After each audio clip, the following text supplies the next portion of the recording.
안녕하세요. 오늘 저희가 같이 좀 깊게 파볼 자료는요.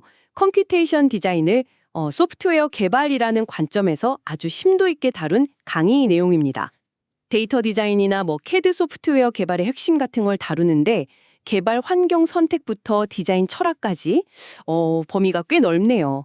여러분이 이 분야에 이미 계시던 아니면 이제 막 관심을 갖기 시작하셨든 뭔가 좀 핵심적인 통찰을 얻어가실 수 있게 그렇게 준비해봤습니다. 네, 맞아요. 이 자료가 재밌는 게 그냥 이렇게 코딩하세요 이게 아니고요. 디자인 프로세스를 그럼 어떻게 짜야 되나? 어떤 도구를 좀 전략적으로 쓸까? 더 나아가서는 이제 디자이너로서 어떤 생각의 틀, 어떤 사고방식을 가져야 하나? 이런 좀 근본적인 질문을 던지거든요. 그래서 여러분이 꼭 가져가셔야 할 핵심 아이디어 위주로 명확하게 짚어보겠습니다. 좋습니다. 그럼 바로 한번 들어가 보죠. 그 자료를 보면 개발 환경 얘기가 여러 개 나오던데 유니티를 특히 좀 주목하는 것 같아요. 여러 플랫폼에 한 번에 배포할 수 있다는 거. 그거 말고 또 컴퓨테이션 디자이너한테 유니티가 좀 매력적인 이유가 있을까요? 그거 중요한 포인트인데요. 이 유니티가 이제 C# 기반으로 여러 플랫폼용 결과물을 안드로이드든 iOS든 한 번에 만들 수 있다는 그 효율성도 물론 큰데 그거 말고도 컴포넌트 중심 프로그래밍이라는 되게 강력한 패러다임을 제공해요. 컴포넌트 중심이요? 네.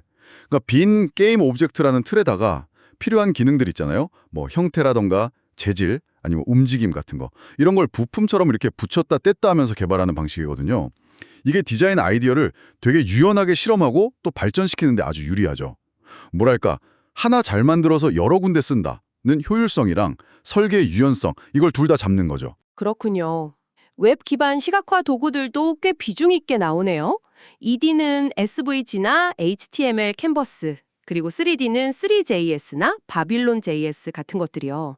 특히 이제 웹에서 3D를 구현할 때 이 자료에서 강조하는 가장 기본적인 구성 요소, 그건 뭘까요? 네. 웹 3D의 핵심은 결국 가상의 장면, 씬을 어떻게 만드냐 이거예요. 이 장면을 우리가 보려면 카메라가 있어야 하고 또 장면을 밝혀줄 조명, 라이팅도 필요하죠. 그리고 당연히 눈에 보이는 실제 물체, 메쉬가 필수적이고요. 메쉬?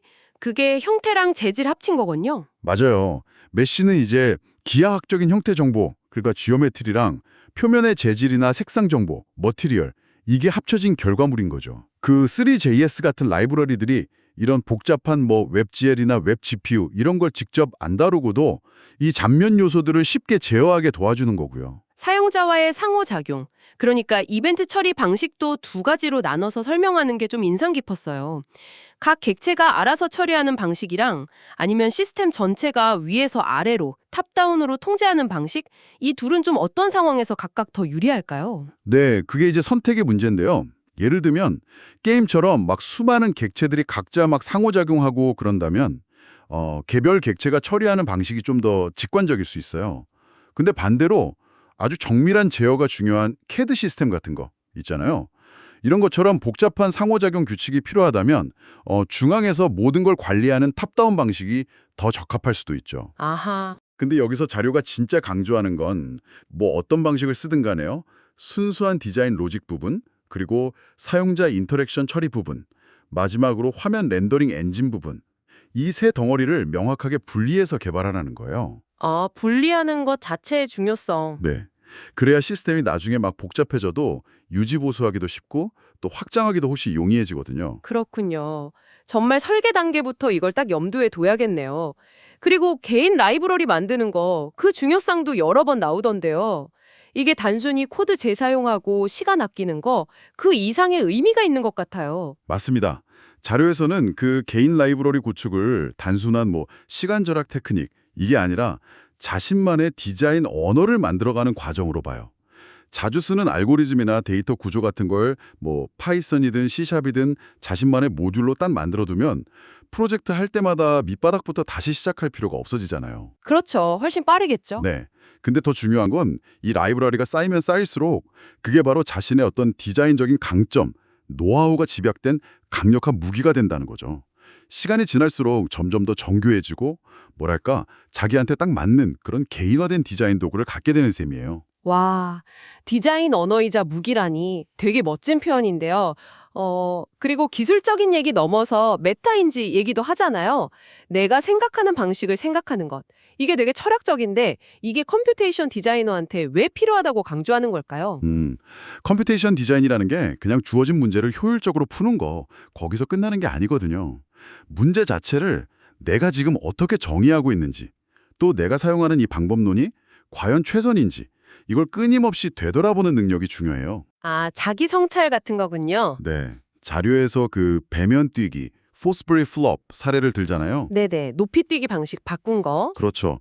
기존에 그냥 다들 당연하게 하던 방식을 의심하고 완전히 다른 접근법을 시도했을 때 혁신이 일어났던 것처럼요.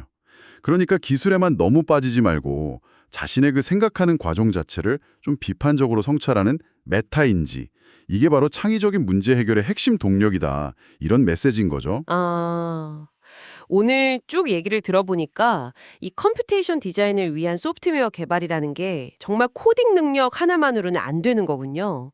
어떤 도구를 잘 고르고 또 효율적인 프로세스를 설계하고 나아가서는 방금 말씀하신 그런 비판적 사고를 포함한 디자인 철학까지 이게 다 조화를 이루어야 한다는 거네요. 정확합니다. 핵심은 그거예요.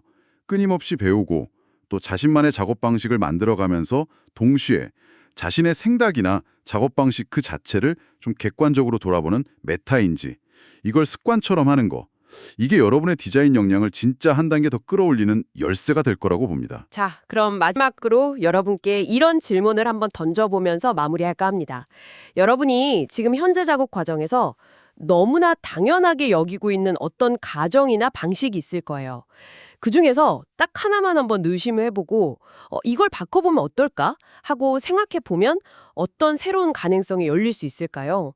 이 질문을 한번 잠시 곱씹어 보시면 좋겠습니다.